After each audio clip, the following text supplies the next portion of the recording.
हम सब ये मानते हैं कि हमें जीवन में कभी न कभी किसी न किसी स्थान पर प्रेम होता ही,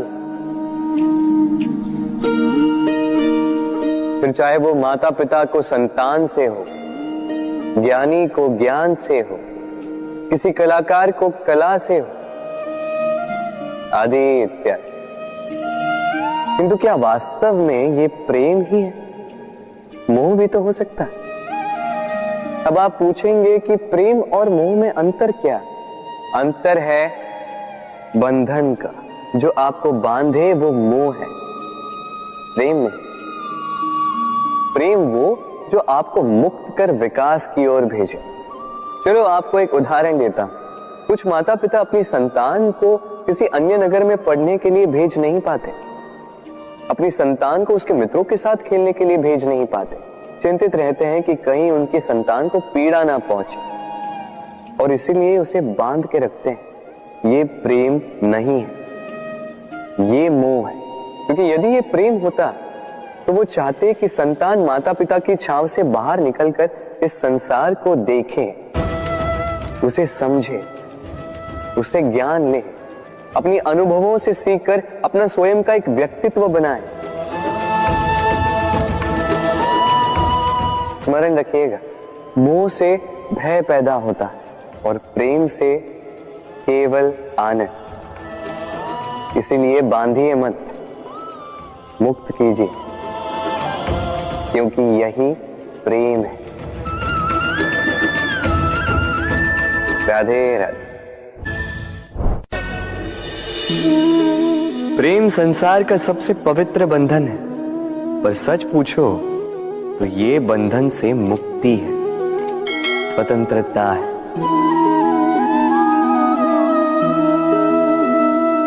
नहीं समझे? समझाता हूं। यदि कोई आपका प्रेम ठुकरा दे, यदि कोई आपका प्रेम समझ ही ना पाए, तो क्या होगा? कुछ उदास हो जाएंगे, कुछ छल करके प्रेम पाना चाहेंगे, तो कुछ बलपूर्वक प्रेम पर अधिकार करना चाहेंगे। किंतु यह आवश्यक नहीं कि जिससे आप प्रेम करते हो उसे भी आपसे प्रेम, क्योंकि प्रेम कोई वस्तु नहीं है, न राज्य है, न धन जिसे आप बल से अपने वश में कर सको। प्रेम वो शक्ति है जो आपके लिए हर बंधन तोड़ सकती है, किंतु स्वयं किसी बंधन में नहीं फंसती। तो जिससे भी आप प्रेम करते हो उसे स्वतंत्र छोड़ दीजिए, क्योंकि स्वतंत्रता ही वो भाव है जो जीव को सबसे अधिक प्रिय है। प्रेम सच्चा होगा तो उसे अवश्य समझ में आए। तब तक के लिए निस्वार्थ भाव से प्रेम कीजिए, स्वार्थ हट जाएगा तो प्रेम आ ही जाएगा और मन प्रसन्न होकर बोलेगा राधे राधे। कभी कभी हम अपने माता पिता से कितने क्रोधित रहते हैं। सोचते हैं कि उनका ध्यान हमारी ओर है ही नहीं, सोचते हैं कि उनके लिए हमारा कोई अस्तित्व ही नहीं, उनसे रुष्ट हो जाते हैं। किंतु क्या कभी आपने अनुभव किया है, हमारी आंखों से हमें हमारी नाक कभी दिखाई नहीं देती, क्योंकि वो आंखों के बहुत ही निकट है, आंखों के मध्य में। किंतु जब कोई मुख पर प्रहार करे, हाथ सबसे पहले नाक के क्षेत्र को ही ढक लेते हैं। माता पिता भी कुछ ऐसे ही होते हैं, आपकी भलाई के लिए, आपकी सुरक्षा के लिए सदा तत्पर रहते हैं। इसलिए उनके प्रेम को कभी मत आंकिए। आवश्यक नहीं कि उनका प्रेम आपको हर बार स्पष्ट रूप से दिखाई दे, क्योंकि ये ऐसा प्रेम है जो निरंतर आपके साथ ढाल बनकर आपकी रक्षा करेगा। राधे राधे। ये पुष्प देख रहे हैं आप, ये वही पुष्प है जिसका जीवन इस डाली पर आरंभ हुआ था। पहले कलिका बनकर फूटा, फिर धीरे धीरे मुख खोला, फिर अपने पंखुड़ियों का विस्तार किया, देखने वालों की आंखों में प्रशंसा देखी, मधु के लिए तितलियों को ललचाया और फिर डाली से टूटकर नीचे गिरा हुआ पाया। क्यों? नियति ने ऐसा क्यों किया? सोचिए, क्योंकि उस डाली पर टिके रहना इस पुष्प के जीवन का ध्येय कभी था ही नहीं। अब या तो ये पुष्प देवताओं के मस्तक पे सुशोभित होगा, या किसी स्त्री के आभूषण में गूंथा जाएगा, या किसी के प्रेम प्रदर्शन का माध्यम बनेगा। देखिए, जीवन में लक्ष्य को पाना है तो यात्रा से भय नहीं होना चाहिए। अपना अस्तित्व बनाना है तो उनकी छाव से दूर जाना ही पड़ेगा जिन्होंने आपको अस्तित्व में लाया। यही जीवन की निरंतरता है। राधे राधे। आज विजयदशमी, वो दिन है जब श्री राम ने रावण का वध किया। वो दिन है जब श्री राम ने लंका पर विजय प्राप्त की। लोग कहते हैं कि ये अच्छाई की बुराई पर विजय का प्रतीक है। इसे देखने का एक और रूप भी है। जी हां, ये प्रेम के विजय का भी प्रतीक है। ये परिवार के विजय का भी प्रतीक है। आपको तो ज्ञात होगा ही कि रावण महाज्ञानी था, महाशक्तिशाली था, महादेव का परम भक्त था रावण। अब जो व्यक्ति कैलाश पर्वत उठा सकता था, वो व्यक्ति स्वयं एक कटे हुए वृक्ष की भांति श्री राम के चरणों में गिरा हुआ था। क्यों? क्योंकि राम के साथ लक्ष्मण थे, वही रावण के साथ विभीषण भी नहीं था। एक और परिवार में बढ़ता प्रेम था, तो दूसरी ओर परिवार में बढ़ती तरह। स्मरण रखिए, यदि संसार पर विजय प्राप्त करनी है तो सर्वप्रथम परिवार में प्रेम बनाए रखना होगा। परिवार में केवल प्रेम बढ़ाइए, द्वेष कभी नहीं।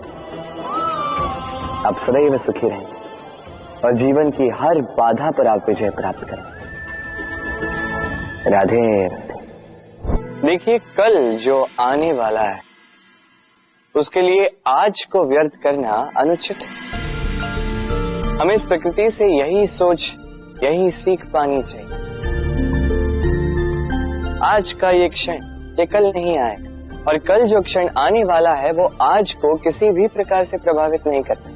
बस इसी सीख को ध्यान में रखते हुए आप सभी निश्चिंत रहिए।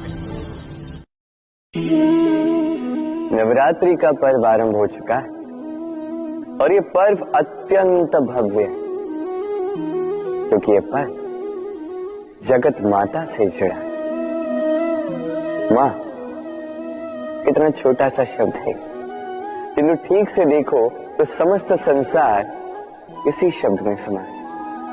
मां जो अपनी संतान के लिए हर संभव प्रयास करती है, कुछ भी करने के लिए सज्ज रहती है। मां जिसका सबसे बड़ा गुण निश्चलता, मन में ना कोई पूर्वाग्रह, ना कोई भेदभाव, ना कोई छल कपट, और इतनी भोली होती है मां। संतान भले ही झूठा रो दे, मां को लगता है कि कदाचित वास्तव में भूख लगी होगी। मां चाहे जन्म देने वाली हो, चाहे पालने वाली, स्वर्ग, ये स्वर्ग हमें मां के चरणों के नीचे ही प्राप्त होता है। इसी मां को हमारा शत शत प्रणाम। राधे राधे। जब हिरणी के शावक संकट में हो, जब उन्हें सिंह से प्राणों का संकट हो, तब हिरणी भी आके सिंह से लड़ पड़ती है, उससे भिड़ पड़ती है, क्योंकि वो मां है और मां अपनी संतान के लिए कुछ भी कर सकती है। ये ममता है, ये जितनी कोमल हो सकती है उतनी ही कठोर भी हो सकती है, और अपनी संतान के हित के लिए वो क्रोध की पराकाष्ठा पार करते हुए अपनी संतान की सुरक्षा करके ही रहेगी। और इसीलिए तो मां संतान के जीवन की सबसे बड़ी ढाल कहलाती। इसी मां को हमारा शत शत नमन। राधे राधे। करुणा, करुणा वो भाव है जिससे संसार के सारे भाव जन्म लेते हैं, और ये समस्त संसार ये मां से जन्म लेता है। मां वो व्यक्ति है जो करुणा का सागर है, संतान को देखकर ही समझ जाती है कि उसकी विडंबना क्या है, उसकी आवश्यकता क्या है। संतान के नेत्रों में यदि अश्रु दिखे, वो देखकर ही समझ जाती है कि उसके शरीर के कौन से भाग में उसे चोट लगी है। संतान के बिना कहे मां समझ जाती है कि आज भोजन में संतान क्या खाएगी। ये होती है मां। मां करुणा का सबसे बड़ा रूप है। और आज के युग में मनुष्य जो है, थोड़ा भी आगे क्यों ना निकल जाए, मां को तो पीछे ही छोड़ देता, मां को भूल ही जाता है। ये भूल आप कभी ना करें, कभी ना करें, क्योंकि मां वो करुणा है तो यदि आपके जीवन से चली गई, उसके पश्चात आप जीवन अवश्य जिएंगे, किंतु कभी जीवन जी नहीं पाएंगे। उसके पश्चात आपके जीवन से आपका ये मूल्यांकन, आपके जीवन से करुणा का ये भाव, ये भी आप खो दोगे। आपकी मां सबसे अधिक महत्वपूर्ण है। यदि मां को खो दिया तो समझ लीजिए सब कुछ खो दिया। इसलिए मां को सदैव स्मरण रखिए, सदैव उसे प्रेम दीजिए और मेरे साथ कहें राधे राधे।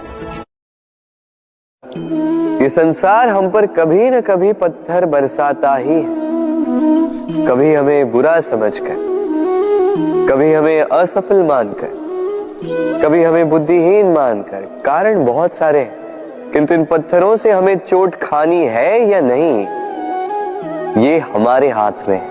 या तो आप इन पत्थरों से चोट खाकर आंसुओं में डूबे रह सकते हैं, या यदि आप चाहें तो इन पत्थरों से सेतु बनाकर समस्या का सागर पार कर सकते हैं।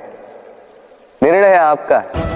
ये पत्थर प्रतीक है हमारी निंदा का, हमारी आलोचना का। जो इस आलोचना को नकारात्मक ले गया, वो केवल कष्ट ही पाएगा, और जिसने इस आलोचना को विकास का आधार बना लिया, वो सफलता के शिखर चढ़ेगा। इसलिए स्मरण रखिएगा, आलोचना आपका शत्रु नहीं, आपका सबसे बड़ा मित्र है। राधे राधे। संसार में सबसे बड़ी शक्ति क्या है? अब आप में से कुछ कहेंगे शस्त्र की, कुछ कहेंगे शास्त्र की, कोई कहेगा बुद्धि की, तो कोई कहेगा बल की, किंतु ये सब अधूरे हैं। संसार में सबसे बड़ी शक्ति है मित्रता। यदि सच्ची मित्रता प्राप्त हो जाए तो वही सबसे बड़ा धन है। जब आप कठिनाइयों में होंगे तो मित्रता शस्त्र बनकर सहायता करेगी। मार्ग भटक जाओगे तो मित्रता शास्त्र बनकर आपको राह दिखाएगी। षड्यंत्र में फंस जाओगे तो बुद्धि बनकर बाहर निकालेगी।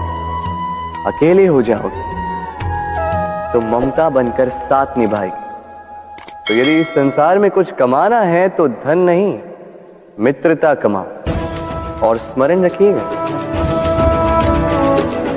यदि इस संसार में मित्र बनाना आपकी सबसे बड़ी दुर्बलता है, तो आप इस संसार के सबसे शक्तिशाली प्राणी हैं।